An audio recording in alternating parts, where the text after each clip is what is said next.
নমস্কার, আমি স্বপ্নদীপ। অডিও ফিঞ্চির একটি নতুন হরর এপিসোডে আপনাদের সকলকে অনেক অনেক স্বাগত।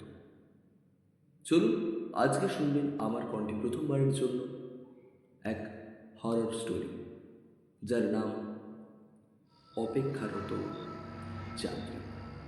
শুরু করছি আজকের ঘটনা। এক নির্জন বাস স্টপেজ, রাত 11:45। চারপাশ অন্ধকার, শুধু স্টপেজের ওপর একটা টিমটিমে হলুদ আলো জ্বলছে। সাথে শোনা যাচ্ছে ঝিঝি পোকার ডাক। অয়ন এক হাতে ল্যাপটপের ব্যাগ আর অন্য হাতে ফোন নিয়ে পায়চারি করছে। সে খুব বিরক্ত, বারবার ফোনের স্ক্রিনে দেখছে, ফোনে কোনো সিগন্যাল নেই।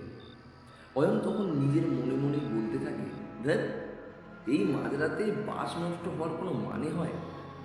উবের অথবা র্যাপিডো কিছুই তো কাজ করছে না, এটা জঙ্গল নাকি? ঠিক এই সময় অন্ধকারের ভেতর থেকে লাঠির ওপর ভর দিয়ে এক বৃদ্ধকে হেঁটে আসতে দেখা যায়। তার পরনে পুরনো আমলের ধুতি আর পাঞ্জাবি। অয়ন চমকে ওঠে, কিন্তু নিজেকে সামলে নেয়।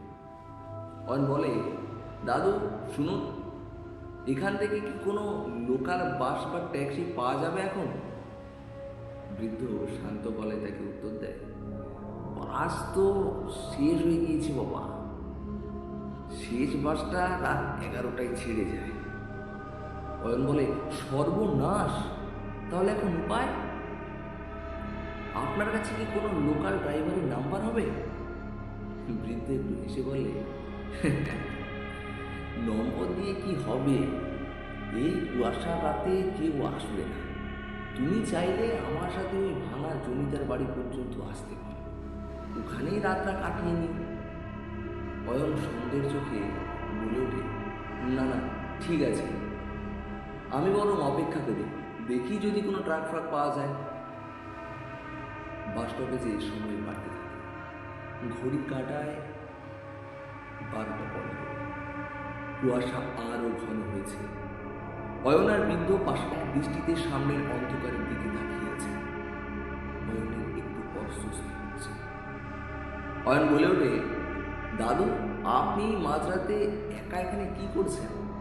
আপনার ভয় করে না বুঝি? বৃদ্ধ বলে, ভয়? ভয় তো জীবন্ত মানুষকে পাওয়া উচিত বাবা, মৃতরা তো বড্ড একা, তারা শুধু সঙ্গ চায়। অয়ন হেসে বলে, আপনি দেখি পুরোনো দিনের মানুষের মতো ভূতের কথা বলছেন। এই যুগে ভূত বলে কিছু নেই দাদু, ও সব মনের ভুল। বৃদ্ধ বলে, অয়নের দিকে একটু ঘুরে তাকিয়ে, তাহলে তোমার ঘাড়ের পাশ দিয়ে ওই যে কালো ছায়াটা জঙ্গলে ঢুকে গেল, ওটাও কি মনের ভুল? অয়ন সাথে সাথে ঘাড় ঘোরায়, কিন্তু কিছুই দেখতে পায় না। তার গায়ের লোম খাড়া হয়ে যায়। অয়ন বলে ওঠে, ইয়ার কি মারবেন না তো, মোটেও ভালো লাগছে না। একই স্থান, সময় আরো গভীর হতে থাকে। ঘড়ির কাঁটায় 12:30। হঠাৎ খুব ঠান্ডা বাতাস বইতে থাকে। বৃদ্ধ বলে, বাবা অয়ন, তোমার ফোনটা একবার দিবে? বাড়িতে একটা খবর দিতাম, অনেকদিন কথা হয় না। অয়ন অবাক হয়ে তাকিয়ে থাকে। আপনি আমার নাম জানলেন কি করে?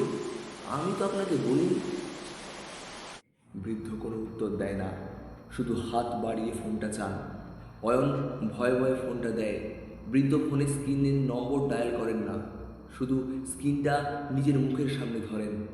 অয়ন লক্ষ্য করে ফোনের আলোতে বৃদ্ধের কোনো প্রতিফলন দেখা যাচ্ছে না। অয়ন চিৎকার করে ওঠে, ফোনটা সরিয়ে নেয়।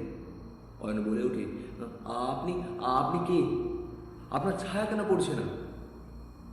বৃদ্ধ করুণ কণ্ঠে বলে ওঠে, ঠিক এই জায়গাতেই আজ থেকে 30 বছর আগে একটা লরি আমাকে চাপা দিয়ে চলে গিয়েছে। তখন রাত ছিল ঠিক 12:45। কেউ আমাকে বাঁচাতে আসে, আমি শুধু একটু সাহায্য তো চেয়েছিলাম। অয়ন ভয়ে ভয়ে কাঁপতে কাঁপতে পিছিয়ে যায়। হঠাৎ স্টপেজের লাইটটা দপদপ করতে শুরু করে। অয়ন ফোনের টর্চ জ্বালায়, কিন্তু সামনে কেউ নেই, সেই বৃদ্ধ উধাও। অয়ন রাস্তায় সামনের দিকে এগোতে থাকে। তখন ঘড়ির কাঁটায় সেই 12:45। দূর থেকে একটা লরির হর্ন শোনা যাচ্ছে। অয়ন রাস্তার মাঝখানে দাঁড়িয়ে হাত নাড়তে থাকে সাহায্যের জন্য। লরিটা প্রচণ্ড গতিতে এগিয়ে আসছে অয়নকে লক্ষ্য করে। লরির ড্রাইভার সিটে কেউ নেই, শুধু লরির স্টিয়ারিংটা নিজে থেকেই ঘুরছে।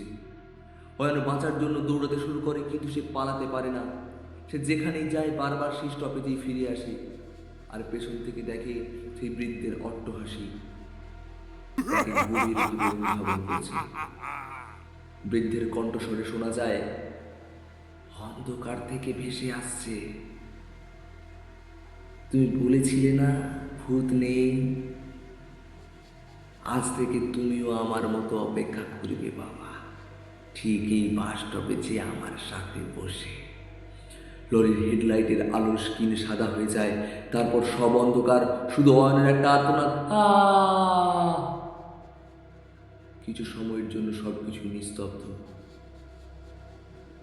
পরদিন ওই বাস স্টপেজের সামনে থেকে উদ্ধার হয় অয়নের এক মর্মান্তিক লাশ। তারপর থেকে আজও রাত 12:45 সেই বৃদ্ধ আর অয়নকে দেখা যায় ওই বিশ্রামগারে বসে থাকা। নমস্কার, আমি স্বপ্নদীপ ছিলাম আপনাদের। আজকের গল্পটা এতটাই ছিল।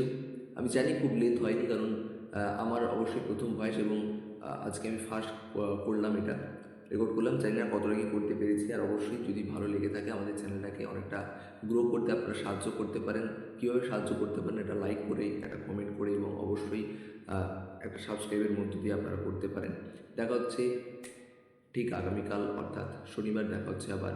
এবং মনে রাখবেন, আমাদের অডিও ফিঞ্চিতে এপিসোড আসতে থাকে প্রতি সপ্তাহে শুক্রবার এবং শনিবার। এখানে সমস্ত ধরনের ঘটনাই কিন্তু আপনারা শুনতে পান। আজকের জন্য এতটাই। সকলে ভালো থাকবেন, সুস্থ থাকবেন। Take care.